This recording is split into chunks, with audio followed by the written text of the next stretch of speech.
Good morning सबाइके नेटवार्केर आजकेर क्लासे आमी जे तोमादेर जेटा कराबो सेटा होच्छे डेटा ट्रांसमिशन मोड। तो डेटा ट्रांसमिशन मोड माने अभिमुख अनुसारे नेटवार्केर श्रेणीविभाग। ठीक आछे, खेयाल करबे डेटा ट्रांसमिशन मोड शब्दटा जखन थाकबे तखन बुझे नेबे जे एटाते डेटा ट्रांसमिशनटा अभिमुख अनुसारे बोलते हैं बा लिखते हैं। ठीक है, अन्य कोनो क्षेत्रे अन्य रकम कथा थाकते पारे, डेटा कम्युनिकेशनेर श्रेणीविभाग थाकते पारे, डेटा ट्रांसमिशनेर श्रेणीविभाग थाकते पारे, किन्तु जखोनी डेटा ट्रांसमिशन मोड शब्दटा थाकबे तखन बुझबे जे ओखाने आमादेर अभिमुख अनुसारे जे नेटवार्केर श्रेणीविभाग सेटा बला हच्छे। तो बेसिक्याली तीन धरनेर नेटवार्केर डेटा ट्रांसमिशन मोड आछे। एकटाके बला हय सिम्प्लेक्स ट्रांसमिशन, सिम्प्लेक्स ट्रांसमिशन। दो नम्बरটা হলো হাফ ডুপ্লেক্স ট্রান্সমিশন,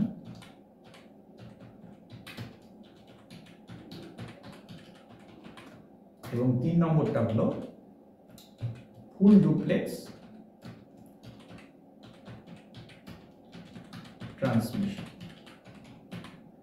কয়েকটা উদাহরণ দিয়ে ব্যাপারটা বোঝাবো, তো তোমরা একটু শোনো মন দিয়ে, ভালো লাগবে। सिम्प्लेक्स ट्रांसमिशन माने हलो जे आमार काछे धरे नाओ दुटो कम्पिउटार आछे, एरकम एकटा कम्पिउटार आछे एदिके आर एदिके आरेकटा रयेछे, दुटो कम्पिउटार आछे।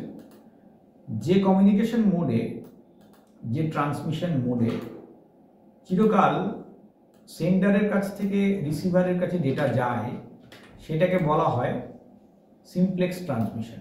ठीक है, এই রকম ট্রান্সমিশনে কি হয়, চিরকাল ডেটাটা সেন্ডারের কাছ থেকে রিসিভারের কাছে যায়, কখনো বিপরীতমুখী ট্রান্সমিশন হয় না। ঠিক আছে, মানে ধরে নাও এই পাশ থেকে যে ডেটা পাঠাচ্ছে সে তোমার সেন্ডার, আর এই দিকে যে কম্পিউটারটি ডেটা রিসিভ করছে তাকে আমরা রিসিভার বলছি। তো এই রকম কমিউনিকেশনের ক্ষেত্রে চিরকাল সেন্ডার ডেটা পাঠিয়ে যাবে আর রিসিভার ডেটা রিসিভ করে যাবে, কোনোদিন বিপরীত ঘটনা ঘটবে না। উদাহরণ হচ্ছে রেডিও টিভি ট্রান্সমিশনে দেখবে রেডিও চ্যানেল থেকে চিরকাল বাড়ির রেডিও সেটে মেসেজ আসছে, কোনোদিন ফিরে যাচ্ছে না। একই রকম টিভিতেও তাই, চিরকাল ওই চ্যানেল থেকে বাড়িতে আসছে, ফিরে যাচ্ছে না। তারপর ধরো এই যে কম্পিউটারের কথা ভাবো, কম্পিউটারে যে আমি টাইপ করছি, এই যে কিবোর্ডে টাইপ করলাম, চিরকাল কিবোর্ড থেকে কম্পিউটারের দিকে যাচ্ছে। কোনোদিন দেখেছো ওখান থেকে সিগন্যাল ফিরে এসে কিবোর্ডের কিগুলো লাফাতে শুরু করলো? এটা কোনোদিন হয় না।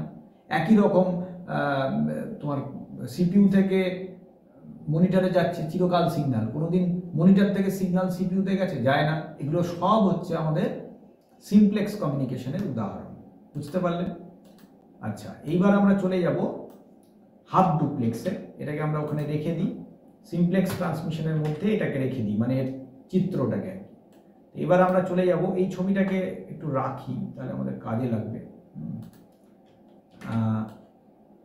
এবার আমরা চলে যাব হাফ ডুপ্লেক্সে। হাফ ডুপ্লেক্সে কি হয়, এরকম একটাই লাইন থাকে কিন্তু দুই দিকেই ট্রান্সমিশন হয়, মানে ডেটা এদিক থেকে ওই দিকেও যায় বা ওদিক থেকে এদিকেও আসে, কিন্তু অ্যাট এ টাইম দুদিকে যাওয়া আসা করে না। Mind this, at a time দুই দিকে যাওয়া আসা করে না। কারণ কি, লাইন একটাই আছে, ওই লাইন দিয়েই যাওয়া আসা করে। খেয়াল করে দেখবে ওয়াকি টকিতে যখন কথা বলে, পুলিশরা ব্যবহার করেন, বা অনেক সময় ট্রেনের গার্ড ড্রাইভারের সঙ্গে কথা বলেন, সেখানে দেখবে তিনি যখন কথা বলেন, বলার পর বলেন ওভার। ওভার মানে আমার কথা বলা হয়ে গেছে, আমি আর বলবো না, এবার আপনি বলুন। ঠিক আছে, তার মানে ওয়াকি টকিতে অ্যাট এ টাইম একদিকেই যায় সিগন্যাল, উল্টো দিকে ফিরে আসে না। আবার আরেকটা অফ করলে তখন আবার ওখান থেকে ফিরে আসে। এই হচ্ছে পদ্ধতি।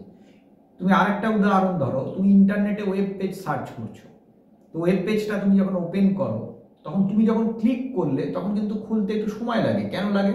কারণ তোমার সিগন্যালটা যখন যায় তখন কিন্তু ফিরে আসে না। প্রথমে গেল, সার্ভারে গিয়ে পৌঁছলো, তারপর সার্ভারটা পাওয়ার পর তোমাকে রেসপন্স পাঠালো, তখন তুমি ওই পেজটা দেখতে পেলে। ওই জন্যই যে কোনো নতুন পেজ ওপেন করলে যদি তোমার কম্পিউটারে সেটা না থাকে তাহলে মিনিমাম একটা সময় লাগে সেটা লোড হতে। তাহলে ইন্টারনেট ব্রাউজিংটাকে আমরা একটা হাফ ডুপ্লেক্স কমিউনিকেশন বলতে পারি। ঠিক আছে, এই হচ্ছে আমাদের হাফ ডুপ্লেক্স কমিউনিকেশনের ব্যাপার আর কি, ঠিক আছে।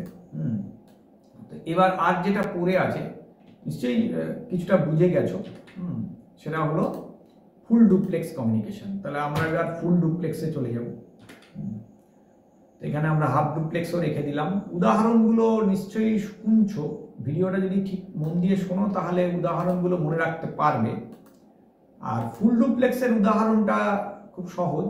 ফুল ডুপ্লেক্স হচ্ছে, নাম শুনেই বুঝতে পারছো যে এখানে কি হবে, একই সঙ্গে একবার ডেটা যেতে যাবে এবং একবার ডেটা ফিরে আসবে একই সঙ্গে। মানে এরকম কোনো বাধ্যবাধকতা নেই যে যাবে বা আসবে না, গেলে আসবে না, এরকম কোনো ব্যাপার নেই। তো এই ফুল ডুপ্লেক্স কমিউনিকেশনের সবচেয়ে ভালো উদাহরণ হচ্ছে মোবাইল ফোন, টেলিফোন, যেখানে একই সঙ্গে কথা বলা যায়, শোনা যায়, ঠিক আছে। এখানে কিন্তু কোনো রকম বাধ্যবাধকতার ব্যাপার নেই। কাজেই ফুল ডুপ্লেক্স কমিউনিকেশনটা হচ্ছে সবচেয়ে এফিশিয়েন্ট কমিউনিকেশন মোড, যেখানে উভয় দিকে ডেটা আদান প্রদান একই সঙ্গে করা যায়। বুঝতে পারলে? তো এই হলো আমাদের 3 ধরনের communication mode, data transmission mode. হ্যাঁ, তো এই অভিমুখ অনুসারে নেটওয়ার্কের শ্রেণীবিভাগ যদি বলা হয় তাহলেও তোমরা এই 3টে শ্রেণীবিভাগ বলতে পারো। সিমপ্লেক্সের উদাহরণ আমি যেগুলো দিয়েছি, radio transmission, TV transmission, keyboard to CPU, CPU to monitor, মনে রাখো। আচ্ছা, হাফ ডুপ্লেক্সের উদাহরণের মধ্যে কি কি বলেছি, ওয়াকি টকি বলেছি, তারপর ইন্টারনেট ব্রাউজিং বলেছি। ফুল ডুপ্লেক্সের মধ্যে কি বলেছি, ফুল ডুপ্লেক্সের মধ্যে মোবাইল কমিউনিকেশন বা মোবাইলে কথা বলা, টেলিফোনে কথা বলা, এগুলোকে বলতে পারি, ঠিক আছে। এই হচ্ছে আমাদের ট্রান্সমিশন মোড। থ্যাংক ইউ সকলকে। ক্লাসগুলো অ্যাটেন্ড করো, নিশ্চয়ই ভালো লাগবে। আবার পরবর্তী ক্লাসে বাকিটা করাবো।